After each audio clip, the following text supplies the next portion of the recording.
Can you please explain to me what does washing of semen got to do with religion? Question mark, question mark. Okay, yeah, so this is a comment that I have received, and basically, short or long story short, there has been a comment before this someone make about a hadith, and I have responded by making a video that addressed that hadith. And part of the story, or part of what I have said, is I have learned about that hadith from my school years, and we learned about what is najasa or najis and what is not, what need to be washed off, etc. Right? And one of it is what is the status of semen, because we learn about, for example, poo and pee. Right? It is najis. You have to wash until then there's no trace of it before you can use that clothes to perform salat, for example. Right? So semen is one of the things that we encounter, and there's a hukum for it, right? There's a deal that we are taught to deal with it, right? So hence, back to this question, how does semen is related to religion? Now, that is interesting question, and I think one is that what do you define by a religion, right? Because if your religion is only about a ritual, okay, this is the religion, you have to do this, ritual things, that is not Islam. Islam is not simply just about doing ritual things. Islam is a complete way of life. For example, if you have this question, you also might have the question about what does going into the bathroom or going into the toilet have to do with religion. Islam teach how to do that. Islam teach how to purify yourself physically and inside as well. Islam teach how to be together with your wife. For example, Islam teach foreplay, right? So it's part of what is being taught in the religion itself.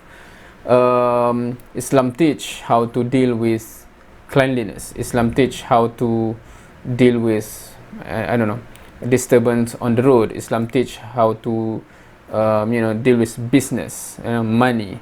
What source of income is permissible, what source of income is not permissible, what kind of investment is permissible, what is not permissible, etc.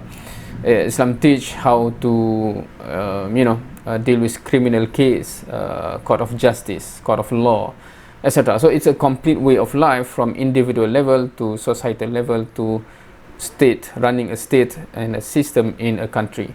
So we are taught what we should do when we wake up until when we go to sleep, how to deal with your parent, how to deal with your kids, how to deal with your partner, how to deal with different, if your blood, if you have blood in contact your clothes, can you use it for praying to God? If your semen, if your pee, etc. come in contact with your clothes, how to deal with that. Hence, when you say washing of semen is part and parcel of our life, and hence it is part of religion of Islam.